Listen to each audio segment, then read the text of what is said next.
출애굽기 19장 1절에서 15절까지의 말씀을 제가 봉독하겠습니다. 이스라엘 자손이 애굽 땅을 떠난 지 3개월이 되던 날 그들이 시내 광야에 이르니라. 그들이 르비딤을 떠나 시내 광야에 이르러 그 광야에 장막을 치되 이스라엘이 거기 산 앞에 장막을 치니라. 모세가 하나님 앞에 올라가니 여호와께서 산에서 그를 불러 말씀하시되 너는 이같이 야곱의 집에 말하고 이스라엘 자손들에게 말하라. 내가 애굽 사람에게 어떻게 행하였음과 내가 어떻게 독수리 날개로 너희를 업어 내게로 인도하였음을 너희가 보았느니라. 세계가 다 내게 속하였나니 너희가 내 말을 잘 듣고 내 언약을 지키면 너희는 모든 민족 중에서 내 소유가 되겠고 너희가 내게 대하여 제사장 나라가 되며 거룩한 백성이 되리라. 너는 이 말을 이스라엘 자손에게 전할지니라. 모세가 내려와서 백성의 장로들을 불러 여호와께서 자기에게 명령하신 그 모든 말씀을 그들 앞에 진술하니 백성이 일제히 응답하여 이르되 여호와께서 명령하신 대로 우리가 다 행하리이다. 모세가 백성의 말을 여호와께 전하매 여호와께서 모세에게 이르시되 내가 빽빽한 구름 가운데서 내게 임함은 내가 너와 말하는 것을 백성들이 듣게 하며 또한 너를 영영히 믿게 하려 함이니라. 모세가 백성의 말을 여호와께 아뢰었으므로 여호와께서 모세에게 이르시되 너는 백성에게로 가서 오늘과 내일 그들을 성결하게 하며 그들에게 옷을 빨게 하고 준비하게 하여 셋째 날을 기다리게 하라. 이는 셋째 날에 나 여호와가 온 백성의 목전에서 시내산에 강림할 것임이니 너는 백성을 위하여 주위의 경계를 정하고 이르기를 너희는 삼가 산에 오르거나 그 경계를 침범하지 말지니 산을 침범하는 자는 반드시 죽임을 당할 것이라. 그런 자에게는 손을 대지 말고 돌로 쳐 죽이거나 화살로 쏘아 죽여야 하리니 짐승이나 사람을 막론하고 살아남지 못하리라 하고 나팔을 길게 불거든 산 앞에 이를 것이니라 하라. 모세가 산에서 내려와 백성에게 이르러 백성을 성결하게 하니 그들이 자기 옷을 빨더라. 모세가 백성에게 이르되 준비하여 셋째 날을 기다리고 여인을 가까이 하지 말라 하니라. 아멘.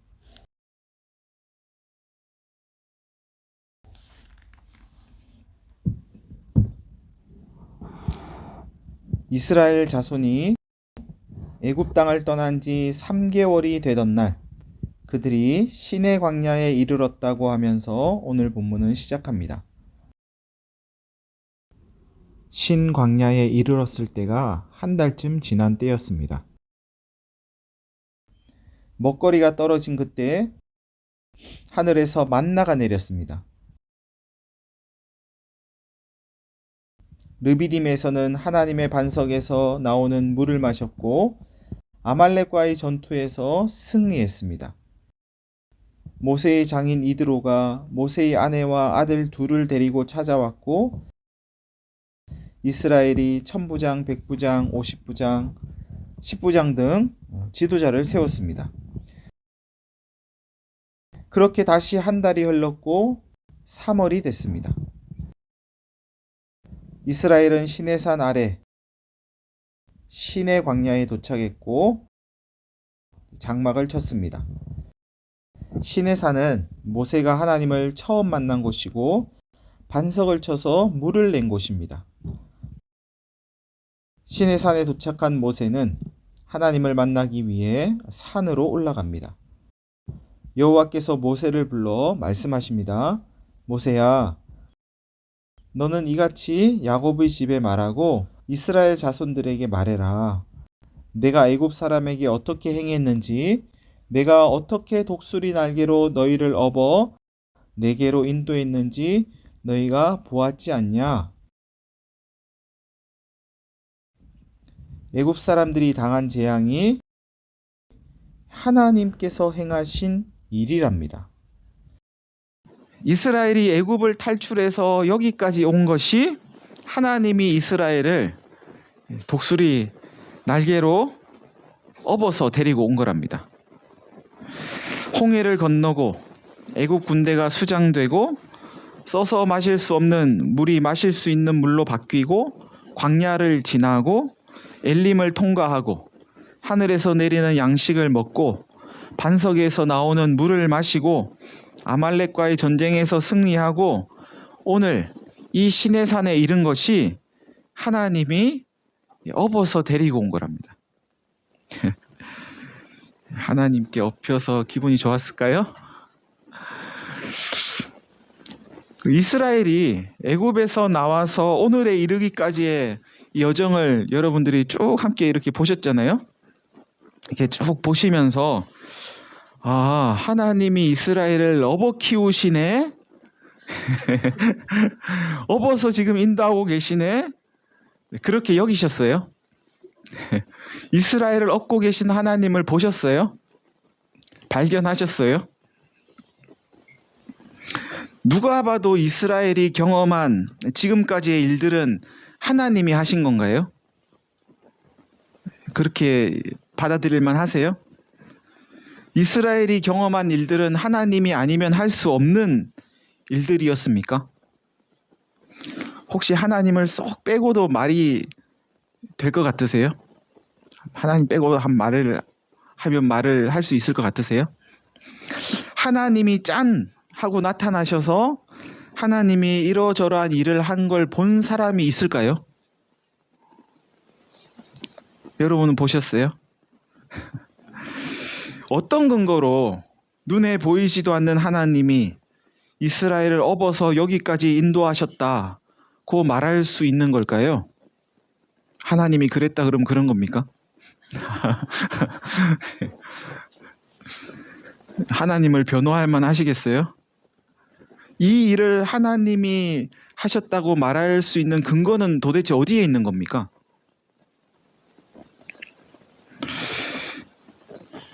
이 세상에 하나님을 본 사람은 아무도 없습니다. 하나님 봤다는 사람이 보셨어요? 그런 사람 아무도 없습니다. 그저 하나님이 하셨다고 믿는 거죠. 우리에게 있는 믿음이 이건 하나님이 하신 일이에요. 나는 하나님이 하신 일이라고 믿어요. 하는 그 믿음이 이스라엘이 애굽에서 나와 여기까지 온 것은 하나님이 하신 일이에요. 라고 증거하는 겁니다. 우리의 믿음이 그걸 증거하는 거예요. 만약 하나님이 하시지 않았다면 우리에게 그런 믿음이 있을 수 없다고 성경은 말씀합니다. 우리의 믿음이 하나님을 증거하는 거라고 성경이 이야기해요. 하나님이 이스라엘을 인도하셨다는 것이 믿어지는 그 믿음이 나에게 있는 걸 보니까 이 일은 하나님이 하신 게 틀림없다는 거죠. 하나님이 하시지 않았다면 우리에게 그런 믿음이 있을 수 없다는 겁니다. 우리의 믿음이 하나님이 계신 증거이고 하나님이 일하신 증거라는 겁니다. 지금도 하나님이 자기 백성을 독수리가 그 날개로 자기 새끼를 업어서 돌보는 것처럼 돌본다고 믿는 사람들이 있습니다. 보이지도 않는 하나님이 자기를 업어 키우신다고 믿는 사람들이 있어요. 이들은 보이지도 않는 하나님이 계신다고 믿으면서 하나님의 돌봄 가운데 살아갑니다. 이들은 언제 어디서나 하나님의 돌보심 가운데 있습니다. 여러분 하나님의 돌보심 가운데 있으세요? 그런 사람들을 가리켜서 하나님의 백성, 하나님의 자녀라고 합니다. 그럼 믿음이 있는 사람들이 하나님의 자녀인 거죠.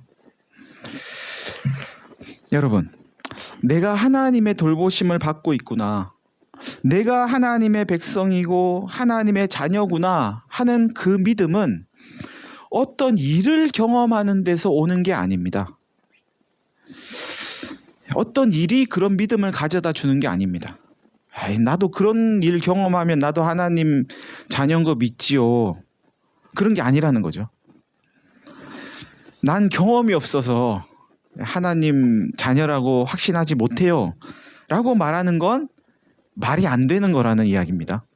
그건 말이 안 되는 겁니다. 경험이 믿음을 주는 게 아닙니다. 경험하고도 하나님 안 믿는 사람 많이 있습니다.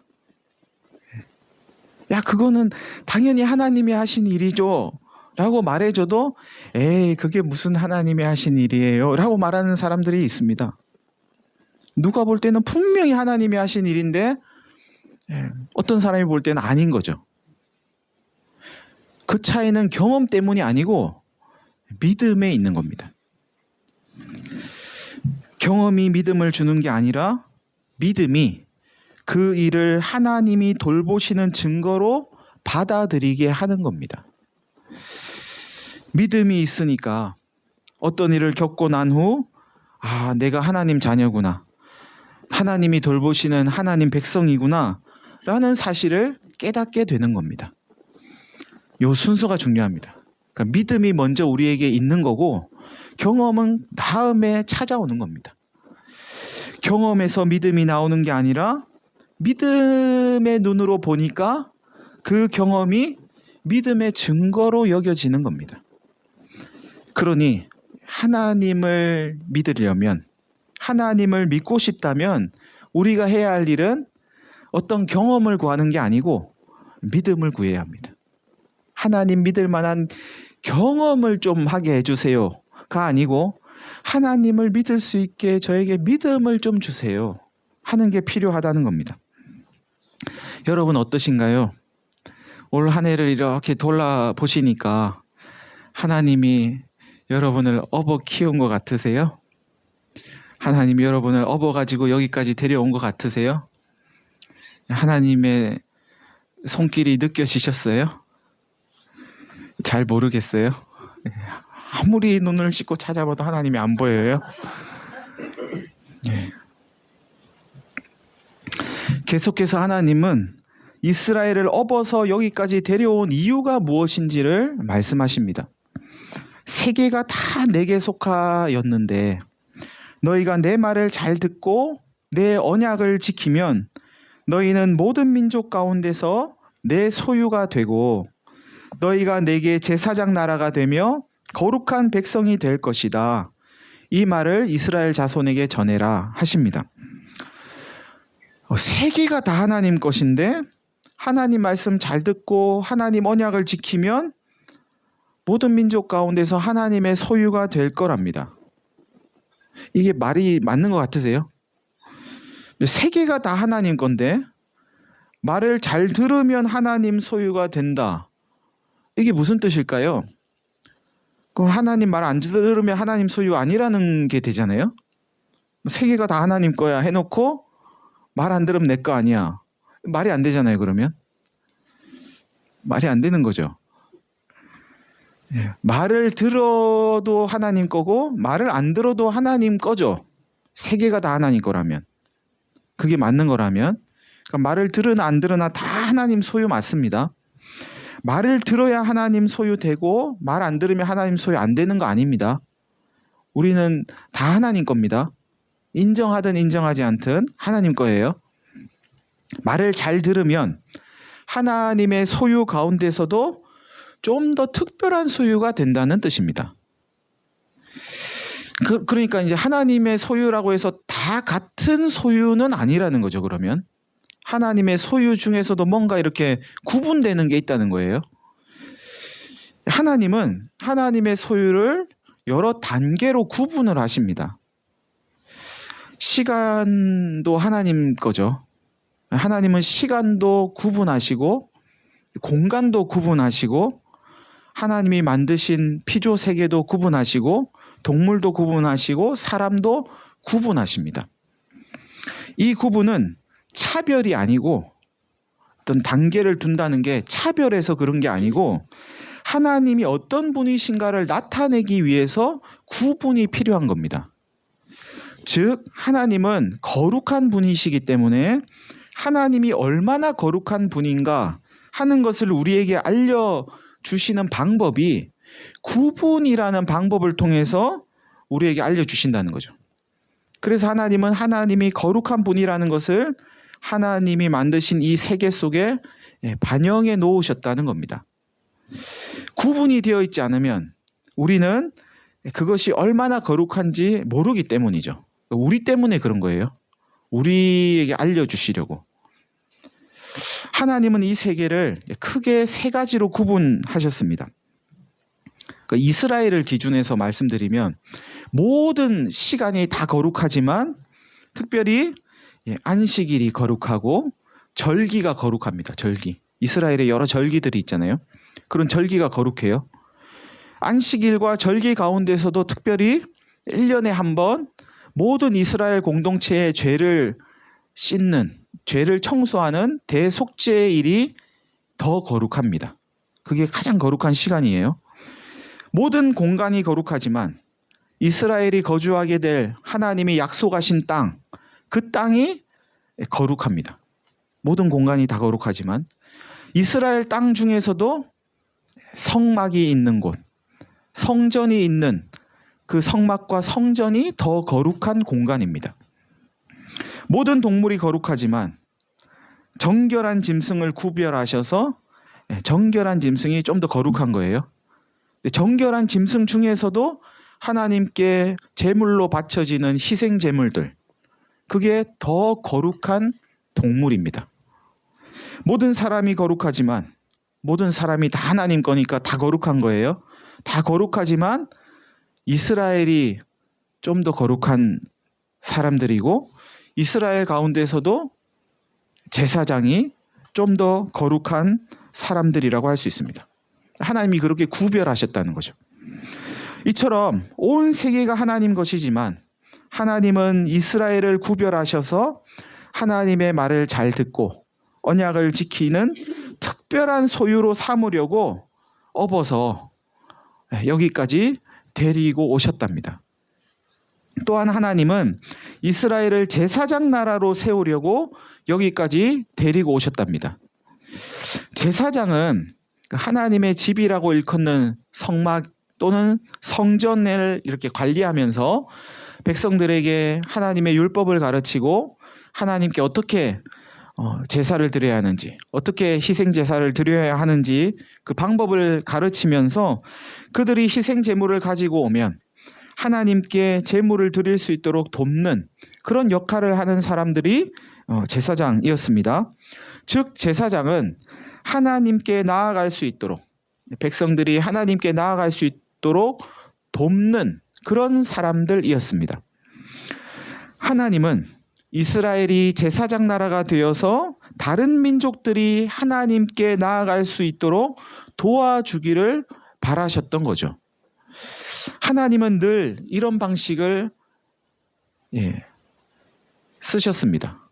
어떤 방식이냐 하면 모든 사람, 모든 민족을 한꺼번에 구원하시는 방법이 아니고 한 사람을 통해서, 한 민족을 통해서 또 다른 사람, 또 다른 민족을 하나님께 데리고 오게 하는, 하나님께 그들에게 하나님을 전파하는 그런 방식으로 구원의 역사를 이루어 가십니다. 그러니까 모든 사람을 한꺼번에 짠 하고 하나님 믿게도 하실 수 있겠죠. 하나님이 마음만 먹으면. 그런데 그런 방법을 쓰지 않아요. 왜 그런 방법을 안 쓰고 하나님은 굳이 힘들여가면서 한 사람 한 사람씩 하나님 믿게 하는 방법을 쓰실까? 왜 그러실까요? 그게 좀 더 인간적인 방법 아닐까요? 그게 좀 더 인격적인 방법 아닐까요? 어떻게 한꺼번에 모든 사람이 하나님을 짠하고 믿을 수 있겠어요? 그건 너무 마법 같은 방법 아니겠습니까? 하나님은 그런 마술 같은 방법을 쓰시는 게 아니고 그 사람이 스스로 자발적으로 하나님을 받아들이고 믿을 때까지 기다리면서 하나님 믿게 하시는 거죠. 그러면 당연히 편차가 생기지 않겠습니까? 이 사람은 좀 더 빨리 믿을 수도 있고 저 사람은 좀 늦게 믿을 수도 있지 않겠어요? 그런 방법을 쓰시는 게 아닐까. 그래서 이렇게 모든 세계 가운데서 이스라엘이 하나님의 특별한 소유가 되고 제사장 나라가 되면 이스라엘은 자연스럽게 거룩한 백성이 되겠죠. 이스라엘은 하나님이 거룩한 분이라는 사실을 드러내는 구별된 가운데서도 더욱 구별된 그런 민족이 되는 겁니다. 하나님의 이런 소망은 이스라엘을 넘어서 그리스도를 따르는 자들에게로 이어집니다. 그 내용이 베드로전서 2장 9절에 이렇게 기록되어 있습니다. 여러분은, 여기서 말한 여러분은 그리스도인을 이야기해요. 그리스도인인 여러분은, 예수님 따르는 여러분은 택함을 받은 민족이고 왕의 제사장들이고 거룩한 국민이고 하나님의 소유가 된 백성입니다. 그것은 여러분을 어둠에서 불러내어 그의 놀라운 빛 가운데로, 하나님의 놀라운 빛 가운데로 인도하신 분의 업적을, 하나님의 업적을 여러분이 선포하게 하려는 것입니다. 이렇게 증거하고 있습니다. 오늘 본문하고 내용이 똑같죠. 그리스도인은 하나님의 특별한 소유이고 하나님의 제사장이고 하나님의 구별된 백성이랍니다. 그리스도인이 된다는 건 그렇게 된다는 거랍니다. 모든 세계가 다 하나님 것이지만 그 가운데서도 하나님의 특별한 소유로, 하나님의 제사장으로, 하나님의 구별된 백성으로 삼고자 하나님은 그리스도를 따르는 사람들을 불러내십니다. 그리스도인이 어떤 존재인지, 예수님으로 말미암아 우리가 어떤 존재가 되었는지, 우리의 존재가 어떻게 새로워졌는지 우리의 정체성을 분명히 하는 저와 여러분이 되시기를 바랍니다. 계속해서 하나님께서 모세를 빽빽한 구름 가운데서 만나는 것은 하나님과 모세가 말하는 것을 백성들이 듣게 하고, 여기서 나누는 하나님과 모세의 대화를 백성들이 들을 수 있었대요. 듣게 하고 백성들이 모세를 영영히 믿게 하려는 것이라고 하면서 한 가지 말씀을 더 하십니다. 하나님의 목소리는 어땠을까요? 하나님의 목소리는 중저음이었을까요? 모세야, 좀 톤이 높았을까요? 좀 톤이 높으면 나 하나님하고 안 어울릴까요?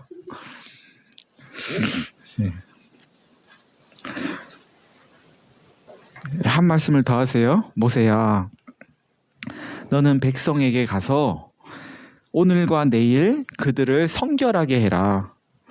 그들에게 옷을 빨게 하고 준비하게 하는데 3일을 기다리게 해라. 셋째 날에 나 여호와가 백성의 목전에서 시내 산에 강림할 것이다. 하나님의 특별한 소유이고 하나님의 제사장이고 하나님의 구별된 백성이라도 하나님을 만나려면 성결해야 한답니다. 성결하지 않으면 하나님을 만날 수 없답니다. 마음이 청결한 자는 복이 있나니 그들이 하나님을 볼 것입니다. 예수님이 하신 말씀인데요. 그 말씀하고 똑같죠. 마음이 깨끗한 사람, 성결한 사람이 하나님 만날 수 있대요. 마음을 씻는 일은 옷을 빨래하는 것에서부터 시작한답니다. 마음을 깨끗이 하려면 몸도 깨끗하게 할 필요가 있겠죠. 마음을 깨끗하게 하려면 방 청소도 좀 하고 주변을 좀 정돈하기도 하고 깨끗하게 해야 할 필요가 있을까요? 청소하면서 마음을 닦는 분 계시죠? 없으세요? 심란하면 청소하는 분 안 계세요? 저는 가끔 합니다. 심란하면 청소하고. 네. 그러면 어느덧 마음도 좀 정돈되는 것 같기도 하고, 뭐 그럴 때가 있지 않습니까? 우리 마음은 우리가 보고 듣고 느끼는 것들의 영향을 받습니다. 그래서 빨래도 하고 청소도 하면 마음도 조금 이렇게 깨끗해지는 것 같기도 하죠. 그럼에도 불구하고 더러운 옷 빨아입고 세수하고 목욕하는 것이 곧 성결 그 자체는 아닙니다. 흰 옷 입었다고 마음까지 희어지는 건 아니죠. 고전 시가 가운데 이런 게 있어요. 까마귀 검다 하고 아시죠? 백로야 웃지 마라. 겉이 검은들 속조차 검을 쏘냐. 겉이고 속 검은 건 너뿐인가 하노라. 겉은 깨끗해 보이는데 속 더러운 사람이 있습니다. 오늘 본문에서 옷을 세탁하라고 하는 건 옷 이상의 이야기입니다. 단순히 옷 이야기가 아니죠. 신약 성경 에베소서 4장에 이런 말씀이 있습니다. 여러분은 유혹의 욕심을 따라 썩어져가는 구습을 따르는 옛 사람을 벗어버리고 하나님을 따라 의와 진리의 거룩함으로 지으심을 받은 새 사람을 입으십시오. 옷을 빨래하라는 건 자기 욕심의 옷을 입고 있는, 자기 욕망을 쫓아 살아가는 그 옷 벗어버리고 의와 진리의 옷, 하나님의 옷을 입는 새 사람 되라는 말씀입니다. 다시 말하면 마음이 깨끗한 건 어떤 상태냐 하면 자기 욕심이 없는 상태입니다. 이를 가리켜 예수님은 자기를 부인하라고 말씀하기도 하셨습니다. 자기를 부인하는 건 내가 없는 거죠. 내가 없는 건 곧 내 욕망이 없는 겁니다. 내 욕망이 없고 내가 없고 자기가 없는 거, 그 상태가 깨끗한 상태입니다. 자기가 없으면 그러면 어떻게 되어 있어야 하냐? 자기가 없고 하나님으로 채워져 있어야죠. 그게 깨끗한 상태입니다. 여러분, 자기 욕심을 따르는 사람은 하나님을 만날 수 없습니다. 자기 욕심으로 가득한 사람은 하나님을 만나도 그분이 하나님인 줄 모릅니다. 자기 욕심으로 가득한 사람은 하나님이 업어 키운 줄 모르는 거죠.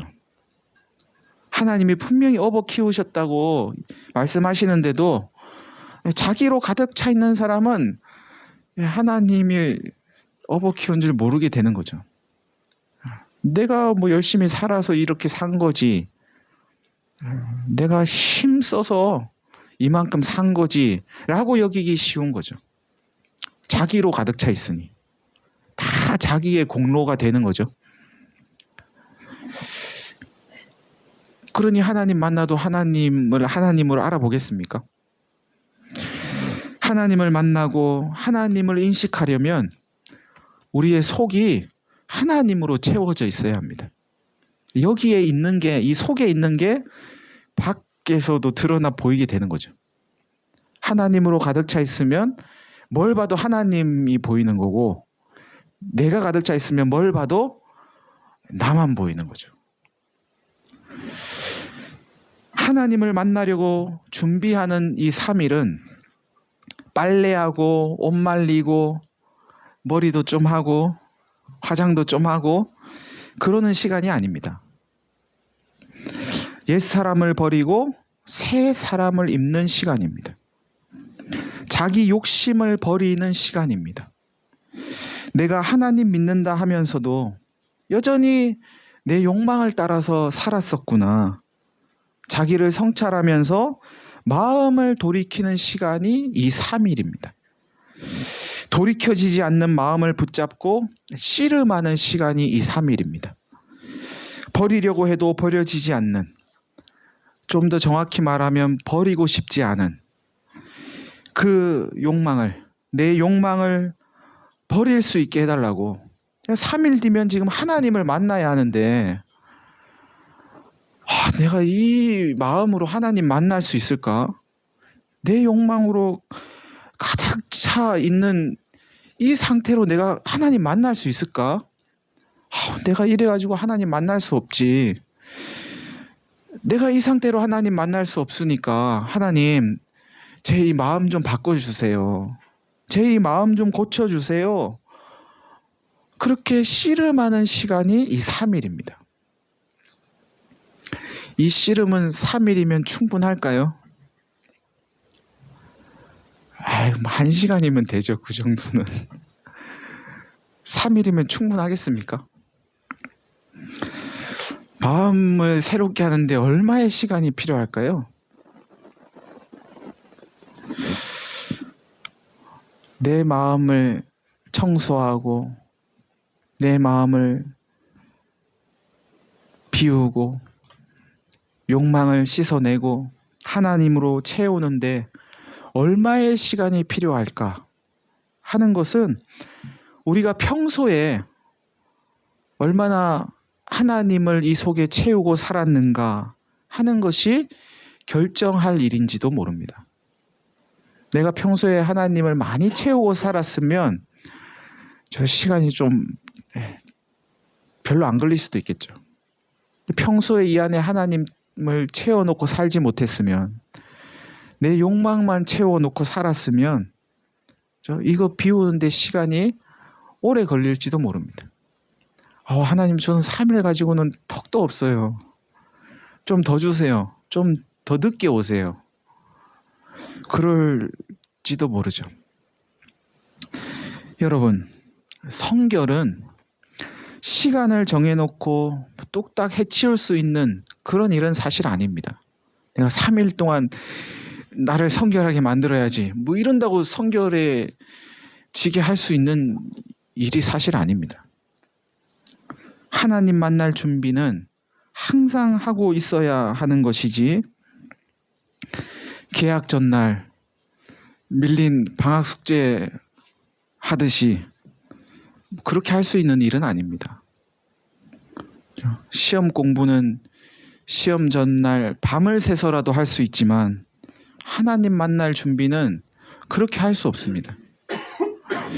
매일매일 순간순간 자기 욕심을 따르려고 하는 자기를 부인하고, 자기를 부인해라, 자기 욕심을 비워라. 이걸 또 다른 말로 하면 나 죽었지 하는 겁니다. 나 죽었지. 죽은 사람은 말도 없고 보이는 것도 없고 이 안에 채워진 것도 없지 않겠어요? 죽은 사람이 뭐 욕망이 있겠어요? 죽은 사람이 자기 욕망이 있겠습니까? 나 죽었지 하는 거죠. 나 죽었지. 난 죽은 사람이야. 죽은 사람인데 무슨 욕망이 있어? 욕망이 있는 걸 보니 내가 덜 죽었네. 또 죽어야지. 또 죽어야지. 바울은 그러고 살았답니다. 자기는 매일 죽노라. 다르게 말하면 그 말입니다. 자기 욕망을 죽인 거죠. 자기를 부인한 겁니다. 나는 죽었지. 나 죽은 사람이지. 나 죽은 사람인데 뭐. 그렇게 자기 욕심을 따르려고 하는 자기를 부인하고 하나님을 따르는 새 사람을 매일매일 순간순간 입어야 합니다. 여러분, 우리의 아버지이신 하나님이 우리를 업어서 여기까지 인도하셨습니다. 이것이 믿어지지 않으면 믿어지게 해달라고, 그게 믿어지는 믿음을 달라고 하나님께 그 믿음을 구할 필요가 있습니다. 하나님께서 우리를 여기까지 데려오신 것은 하나님의 특별한 소유로 삼고 하나님의 제사장으로 삼고 하나님의 백성으로 삼아서 우리를 통해 하나님 계신 것을 나타내려고 그러신 겁니다. 하나님의 특별한 소유이고 제사장이고 하나님의 백성이라도 하나님 만나려면 성결해야 합니다. 성결하지 않으면 하나님 만나도 하나님인 줄 모릅니다. 하나님이 업어 키웠는데도 하나님이 그런 줄 모르게 됩니다. 사랑하는 성도 여러분, 하나님이 우리를 업고 여기까지 오셨다는 사실을 받아들이시는 가운데, 그것이 믿어지는 가운데 매일매일 우리의 몸과 마음을 깨끗하게 하면서 하나님을 만나고 하나님의 소유된 백성으로, 제사장으로 하나님 계신 것을 드러내는 하나님의 증인으로 살아가시는 저와 여러분 되시기를 간절히 바랍니다. 다 같이 한 1분 정도 기도하겠습니다.